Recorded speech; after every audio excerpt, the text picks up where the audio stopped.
first thing I've got to ask is how many people actually watch or listen to this programme in the first place? Right, so that's 2. Phil does occasionally. Basically what happens is we talk about Rugby League on a Monday night, or as it has been for the last couple of years because of the thing, whenever we can be bothered to do it. Usually live from above the wonderful Philip Howard Books in North Leeds.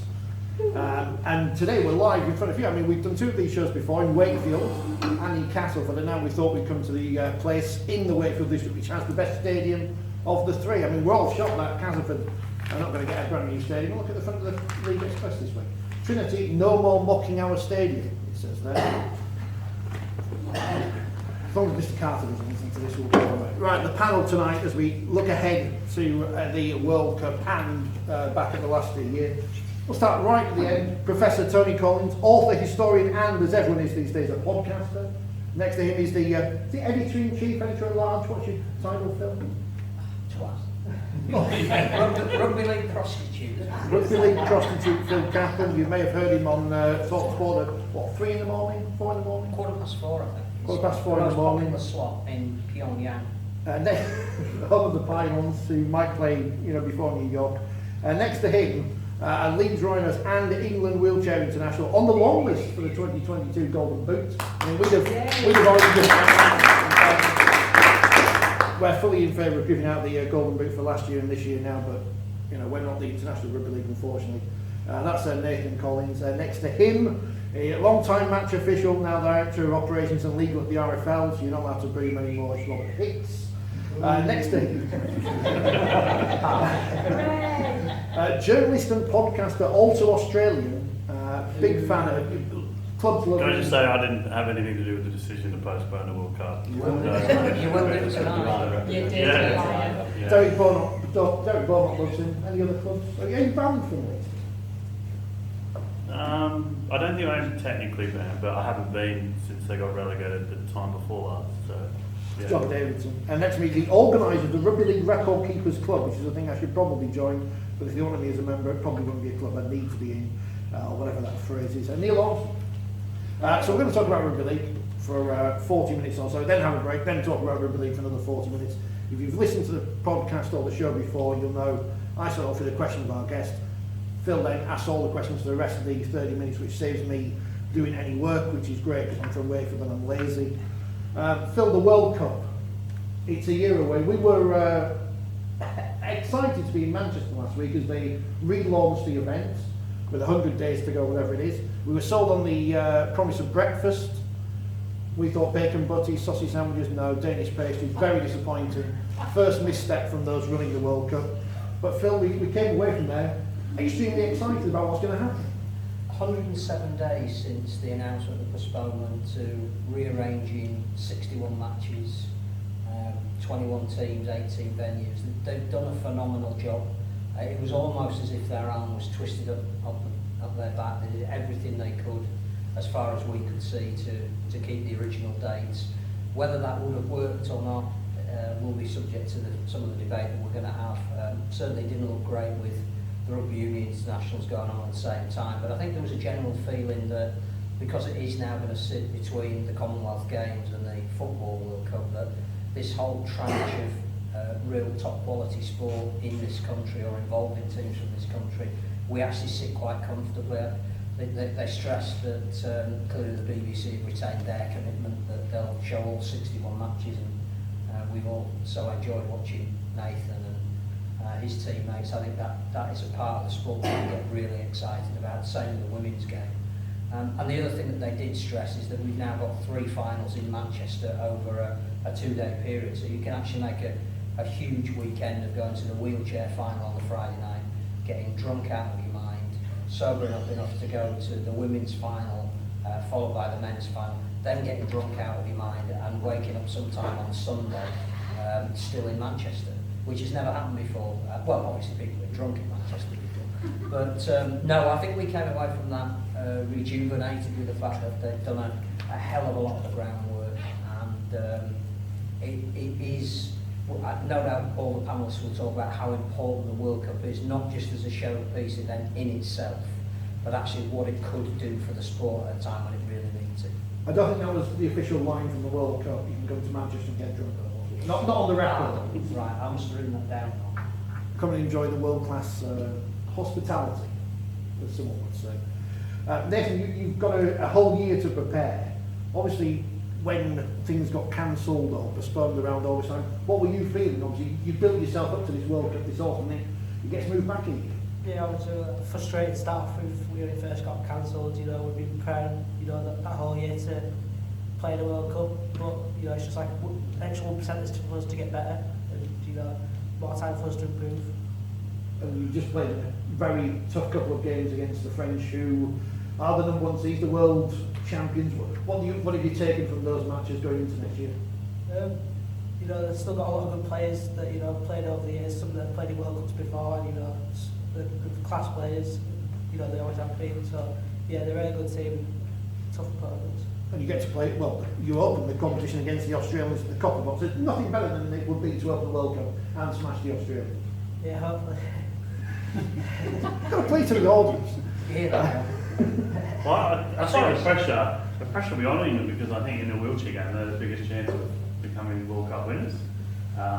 You know, with all due respect to the men's and the women's teams, I think them and France are the two best teams in the world. So yeah, I think winning a World Cup on home soil probably doesn't get any better or any bigger. Yeah, definitely. Can't wait for it. We asked Nathan there about having to wait a year. Robert Hicks, you've just hung up the whistle, although apparently maybe not. Well, I hung the whistle unofficially, Richard, before the World Cup had got cancelled. The theory being that I would have potentially refereed the World Cup and then retired. So, personally speaking, probably a year too late for me now. For the sport, I think it wasn't the best thing at the time. But being a glass kind of half full kind of guy, I think it probably gives us a great opportunity. There was a lot of community engagement and activity that would have been planned in the last 12 months that was cancelled because of COVID.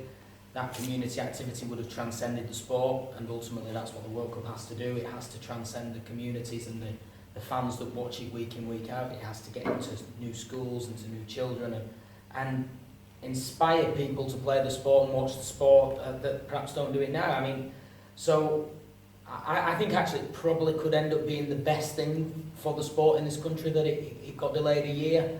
It certainly didn't feel it at the time, and I know there was a lot of press and a lot of internal positioning around whether that was the right thing. But I think now looking back, it gives us a great opportunity to deliver something a little bit more like what we wanted to deliver pre-pandemic. And John and his team will go through some very short-term pain, and then they'll grow again to become a fit-for-purpose organisation for a World Cup, which will be phenomenal. And it is, I think Phil's right, it fits in between two major international events.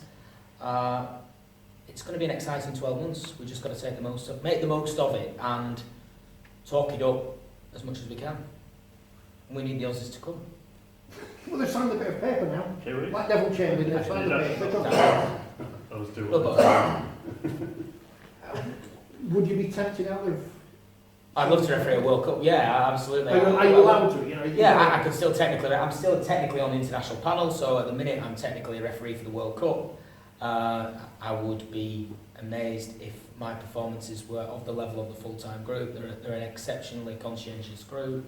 They'll be fantastic next season, I'm sure. They'll be chomping at the bit to take my place, and I expect one of them will take my place. So I don't expect to referee the World Cup. We'll see. We're not blaming New Zealand, it's only the Australians who do it. Professor Collins, how important is the World Cup to Rugby League? Obviously the first Rugby World Cup played in this code. Absolutely. I mean, yeah, it was the French who came up with the first proposal all the way back in 1934, almost as soon as they started playing the game. They had the vision to say we've got to have an international World Cup tournament. I think it's very important for the game, as Phil pointed out, because it comes between the Commonwealth Games and the Football World Cup. It puts us on a pedestal. There's national consciousness of sport, which is something we always struggle for. You know, I mean, for example, it's interesting. One of the things I'm doing now, I'm teaching a course on sports leadership in London. None of the people are from rugby league backgrounds at all. Almost none of them know anything about rugby league. They're all based in the south, most of them work in London. they do know bits about the NRL because it's seen as a an attractive, high-profile competition. But when it comes to Super League, they don't know anything. So this gives us an opportunity to get into the consciousness of people who are either outside traditional inverted commas rugby league areas, or who aren't necessarily aware of the game on a day-to-day basis. But I do think the thing to guard against, one of the things you find is that every time there's a World Cup, in any sport, people always say there's going to be massive interest and uptake's going to go through the roof and this is going to solve all our problems. It doesn't. When England, in Union, when England won the World Cup in whenever it was, I can't remember, sometime within the last 20 years in Australia,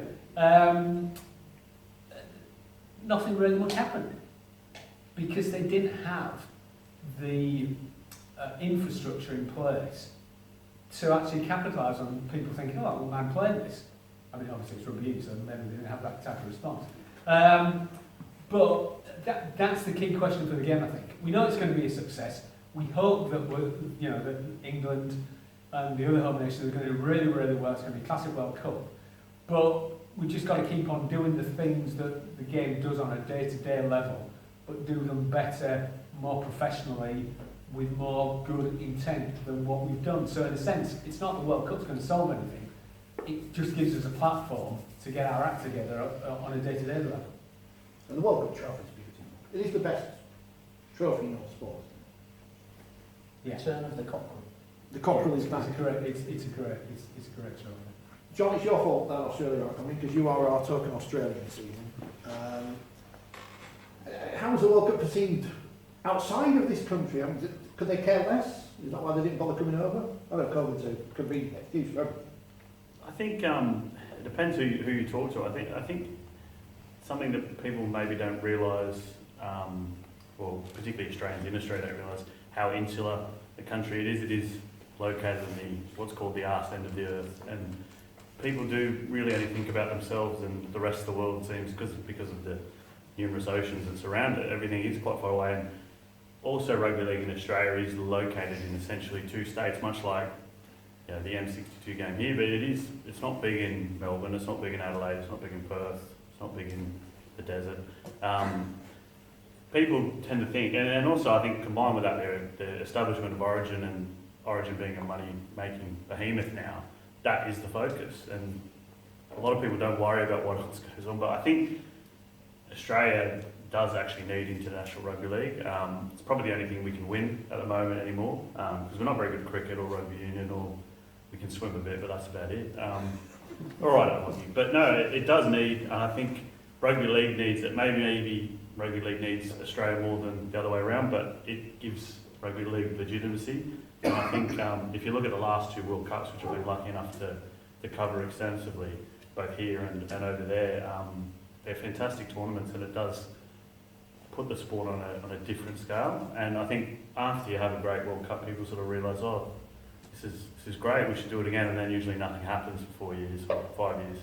But I was at the final, was 2017, and I can remember Mal Meninga and Cameron Smith saying, international rugby league is back, and England are really strong, and we've got to do this again soon. And unfortunately, we haven't progressed on. So hopefully next year we can do that and take the sport to new heights. Well, in fact, the Kangaroos did tweet that they're back last week. So they are back. It's good to see them. I mean, I did see an Australian shirt on in the background of the Celebrity Apprentice this week. So it's good to see international rugby league on BBC One at midnight on a month. Well, if we can talk quickly about the rugby union internationals have been on. I think the All Blacks have lost twice, and the Wallabies have lost, and South Africa, who are the world champions, have lost. That gives rugby union, instead of being a 3 or 4 country sport, it's a 10, gives it a lot more legitimacy. And I think that would help the Kangaroos being beaten in a World Cup, whether it was by New Zealand, England, Tonga. That would be good and would probably change a lot of people's minds, hopefully, in Australia. So we could bring back the 1997 Super League Tri-Series, or whatever it was. Queensland versus New South Wales versus New Zealand. And offered that to Australia, would they probably be happy with that? Well, I was an ARL fan, so to me that didn't exist. That was a joke. It was Rupert Murdoch's fault. But no, I think there are a lot of insular people in Australia who only think about the NRL and the state of origin. But you know, you look at the arrival of Tonga, you know, how strong New Zealand is. Obviously, you know, England's got a lot of talent. And there are other countries, Samoa, Fiji, you know, who have improved. So it bodes well, I think, for the future of the game, and also, you know, the women's game, the wheelchair game, and the other variants that are going to be held around the tournament next year. If Australia didn't win 2 of the 3 World Cups, though, would they be crying for some kind of inquiry as to why? I think if the Kangaroos lose, I mean, I think the New Zealand women are very, very good, and that's kind of a toss of a coin, really, when those 2 teams play. But I think if the Kangaroos lost the final next year, there'd be, I don't want to say a royal commission, but there'd be a lot of teeth gnashing and a lot of whinging and moaning. So yeah, it's going to be really interesting. I think they've lost 2 of their last 4 games. Someone might have informed me on Twitter. So, you know, I'm sure Mel Meninga wouldn't want to go down history as the coach who lost the World Cup final. He might have got rid of the royal family by then. You know. They're not even ranked number 1 in the world. I don't know why he's pretending that they're any good. 10th Didn't of, say they were any good, Phil. 10th of November in York, 7:30 kick-off, Australia, New Zealand in the Women's World Cup. I'm going to try and go to the 2 games in Sheffield in the morning in the Wheelchair World Cup, France, USA, Wales, Scotland, and then zoom over to York to see that, along with France versus the Cook Islands. And, you know, records, very important things. Obviously, on our podcast in history, there's been a massive debate, mainly caused by one person, about who should or shouldn't have a golden cap. Because the Great Britain versus Rest of the World game in 1988 doesn't count. Obviously it should. We bought him a golden cap from Wish. How excited are you about the World Cup coming, obviously with a year to go? Yeah, very. I think people have already spoken about the kind of focal point that it brings to sport and the ability to kind of transcend the normal rugby league viewing public and maybe tap into new audiences and raise the profile of the game. I think that's really important. I think we kind of touched on it a little bit with some of the comments before as well about the galvanising spirit that things have. We're kind of seeing that from the stats side of things, from a record keeping side of things, because, you know, to the point on what games count as internationals and all that sort of stuff, that hasn't been fully defined in the past, and, you know, there isn't, and Tony knows quite well the work that he and myself and a few others have been doing with International Rugby League in actually pulling together that kind of defined list of here are the international games and this is what people should be recognising as such. That's one example, I guess, of many that there'll be, from community games to you know, to other kind of social projects that are going on. It does become something of a focal point and a galvanising spirit, I think, when you've got the tournament coming. I was probably originally in the camp of hoping it would be postponed until next year anyway. I did think that the lead up that we would probably have through this season was not going to be ideal to being able to do those sorts of initiatives and really gain the full benefit that hosting a tournament has. The circumstances which led to the postponement obviously were far from ideal, and that kind of left a bad taste in the mouth for a lot of people, I think. But, you know, John Dutton and co have done a fantastic job, as Phil touched on at the start, in terms of getting that rearrangement all done in such a short space of time. And it does now give us, it feels like now is the real start of a full year's lead up to the tournament, which would really allow all the benefits to kind of come through that you would hope to kind of get from it. So yeah, all of that makes for a really exciting 2022, which is hopefully going to be played in an even more maybe we can't say post-COVID world, but a world which will feel more normal hopefully next year. So that can only be good for the game and good for the tournament, I think. 107 days ago, Phil, we were really angry. We were. I've never seen you so angry, and this was over Skype, so you know, even face to face. Didn't you write a letter to Peter Blandys? It's all your fault. Yeah. Yeah, I adopted the Simon Johnson School of Colin and Cowards. Now, just on a side issue, the man from Belle Isle who you mentioned, if anybody heard him singing about 5 o'clock this morning, one can only apologise. Was he chasing him in his dressing gown and slippers, as someone suggested he would be? There were a lot of dressing gown and slippers, to be fair, but he wasn't one of them. But yes, if anybody did hear him sing, it's almost as bad as his normal opinion on everything. No. How are you still awake, Phil? Because obviously you've Coffee. not run 100 miles with Kevin Sinfield this morning, but A man who, of course, involved in a very famous World Cup moment in 2013, which we probably, never gets mentioned when they talk about him on BBC Breakfast or I'm fine. I mean, getting in and out of a van is not quite the same as running or cycling 101 miles. It was just an absolute privilege to be part of something like that. And the superhuman feat of endurance that he's done, which went way beyond his comfort zone. And we know that even doing 7 in 7, he's got an extended comfort zone that is puts the rest of us in the shade. He really struggled through part of that, but there was no way he was going to give in. There was no way he wasn't going to do it. The medical support team and the physiotherapists were absolutely fantastic. The cyclists that were with him were great morale boosters. But we talk about, I mean, it's relevant only from the point of view of the fact that, apart from the fact that I might fall asleep in a minute, we talked about raising profile, and the whole thing of his entrance back into the stadium at Headingley, the way that BBC Breakfast came from the stadium, the fact that the amount that he raised almost doubled in that final hour and a half when people were watching it happen live. That's what a Rugby League World Cup can do. And no doubt we'll talk about the state of the game, but if there was one minor nagging sadness at the back of it, it's that somebody like him who can transcend the profile of the sport in the same way that a World Cup can, isn't actually now involved in the sport. And one of the other things I'm sure we'll touch on is that clearly we've got a telescoped amount of time before the next World Cup, which actually might be a good thing, because if that is going to be hosted in France, I think if you can go from what's hoped to be achieved here in the end of 22 to within only 3 years taking another World Cup in the Northern Hemisphere to a venue that hasn't had a competitive tournament since 1972, which ironically was the last time we won it. That again, you've got some continuity. I'd like to hear an announcement about what we're planning on doing in 2029 with a realistic aim of actually being able to nail that into a calendar. But talking of the selfless Mr. Sinfield, who should now be not Sir Kev, but Saint Kev, what he has done over the last 24 hours is what a World Cup can do if we get it right. Good, what's been 90 then? I've seen some people like 90. He's raised more money than some people who do get 90. Yeah, for They tend to donate. They donate. Yeah, that's my theory. we're not on dodgy ground on that. I think we're okay. We're part of the blue wall here. This is blue wall. It's very exciting, new signings and everything today. We might talk about Featherstone in the second half of the programme. We talk about the state of the game. We joked earlier that they're going to get promoted this year, and it won't even be Super League. They get promoted.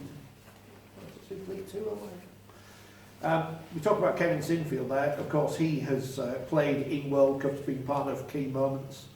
What hasn't been seen before, to the extent it will be, is the wheelchair game making, and the likes of yourself and James Simpson, and so many players who will become names that people will recognise over the next 12 months. How big a profile, how important is the profile that wheelchair rugby is getting at the moment ahead of the World Cup? So people are thinking, wow, I might go and watch some of these games across the country.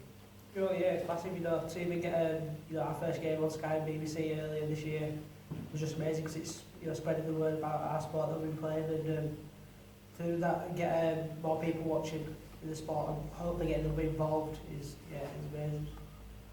How tough is it out there? Because we hope, Phil's been to a couple of games. I was at the England-Wales game earlier in the year. The clank of the chairs, it's loud, it feels hard. What's it like actually getting out there and playing?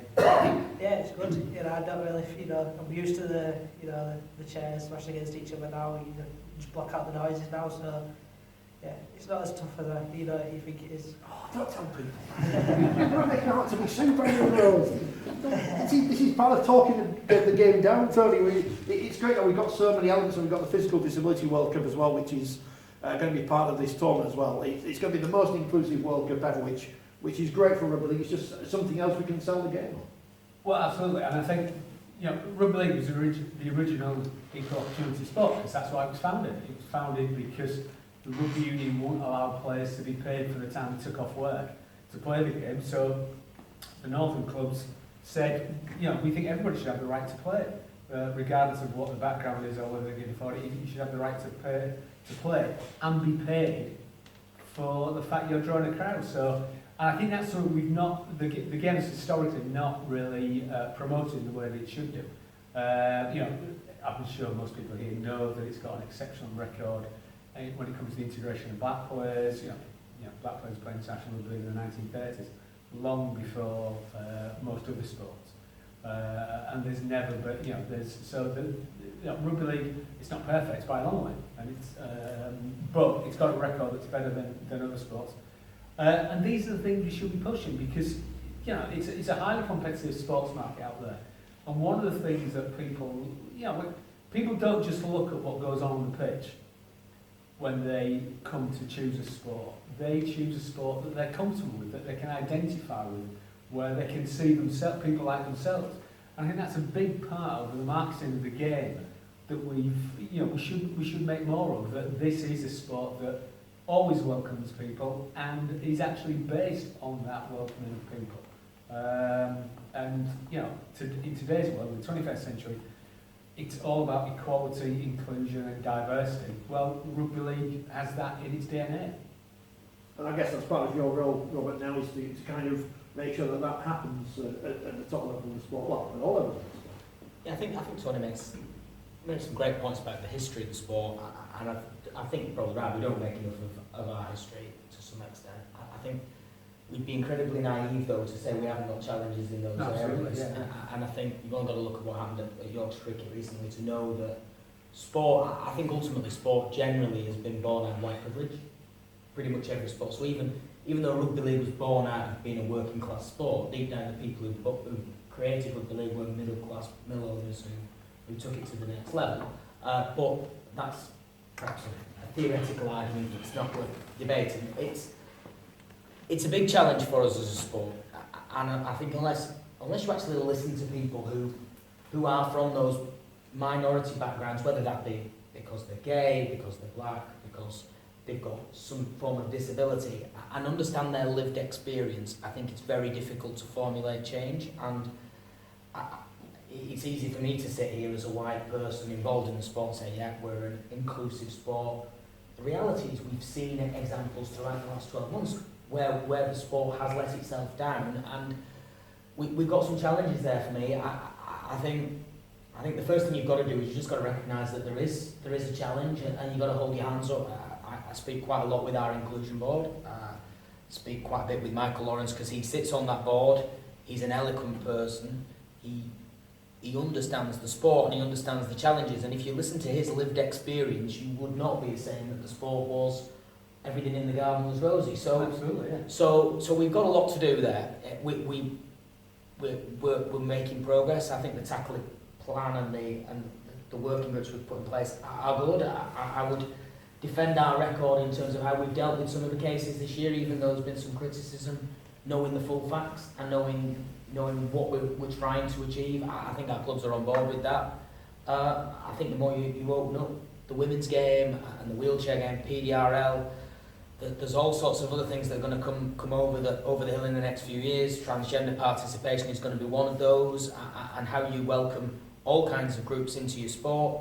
And don't just have a policy that says, yeah, you can play it, because there is an unintended consequence that when you bring a new group of people from a slightly different background in, they will face discrimination of some form. So you've got to help them integrate.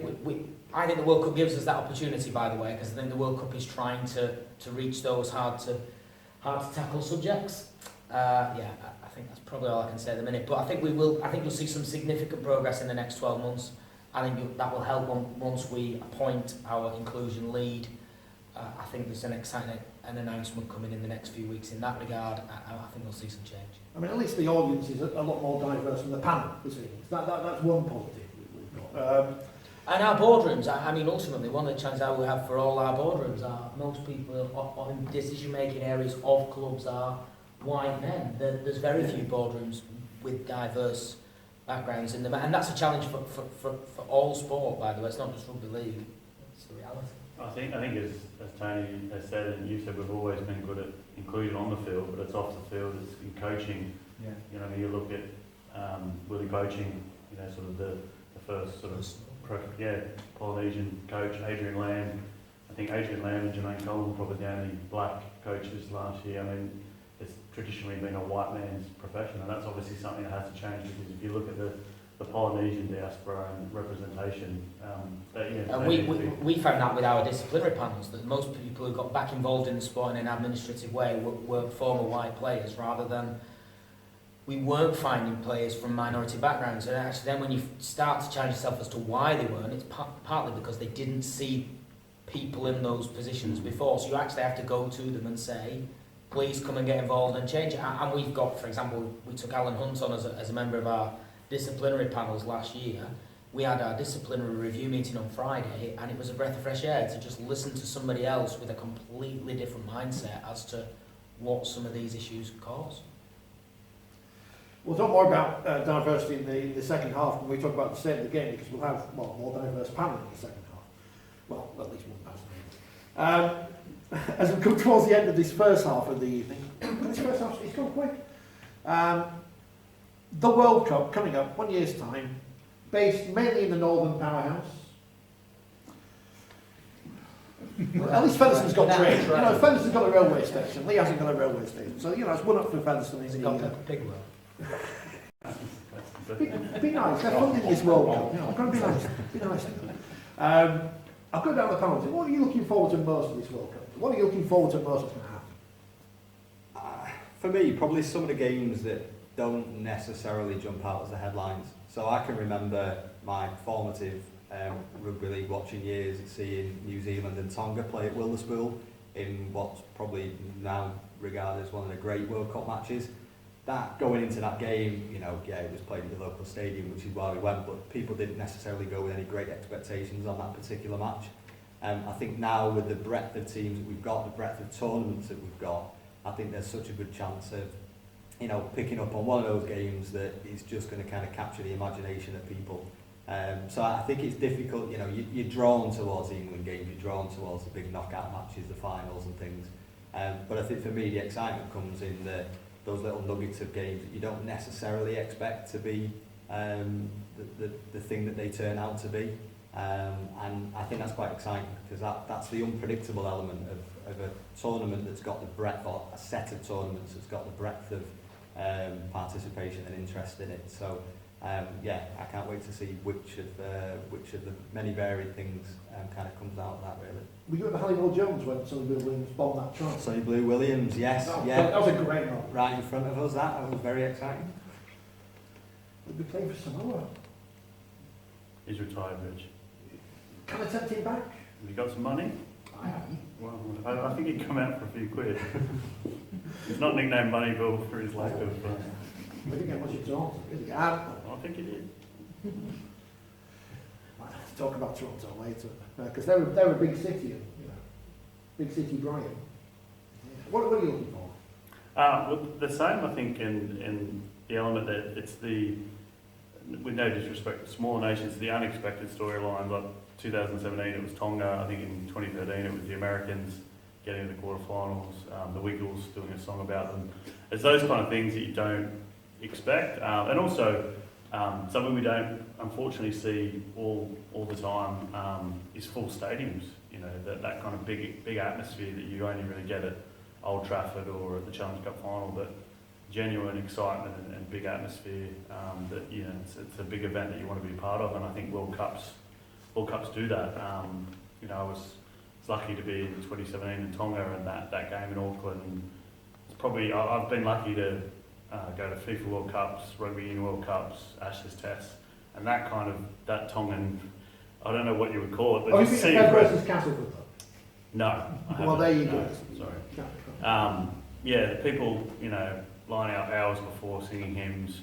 I think there was a couple who had just married, they just come from their wedding. Like, just that kind of outpouring of emotion is, you know, it's unremarkable, and I've not seen that in any other sport, whether it be, you know, Colombia v Uruguay and Brazil in 2014. So that kind of thing, I hope, you know, we get that and we can replicate that and really enjoy it. I'm not sure you can sing the songs from Post Office Road or The Jungle at church, but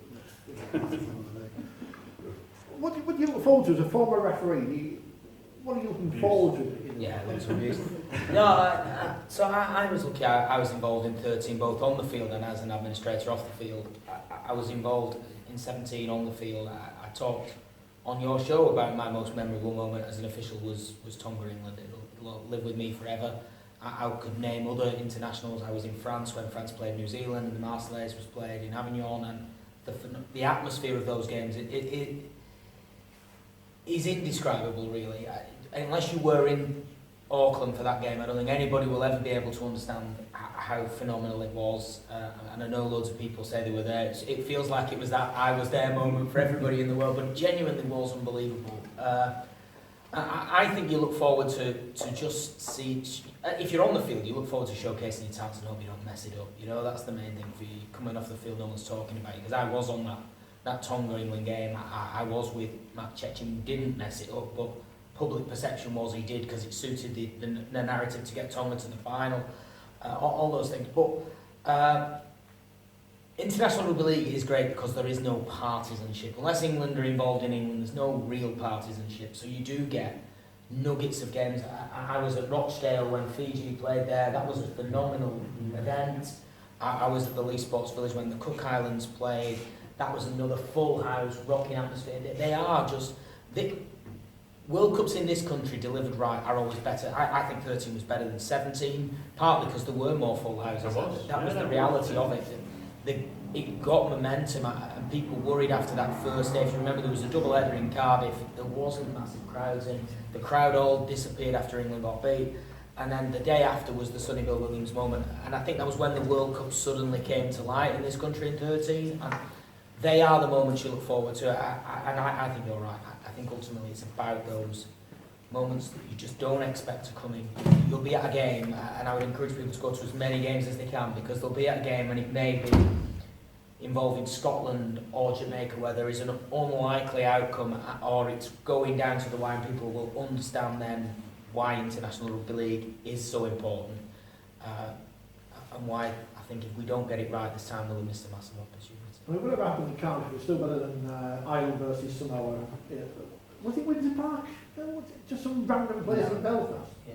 All I remember was Ray Poaching goal. There were about 3,000 people there to open in the rain in front of Johnny over there. It was good. Followed by a game at Twickenham. It rained in Ireland. The 2000 World Cup, the high watermark of rugby league failure. It's misunderstood. Misunderstood. Needs reevaluating. Well, we'll do that at some point next year. It genuinely could be the reason why Rugby League didn't take off after that. Didn't have much else to do. Had to go one way.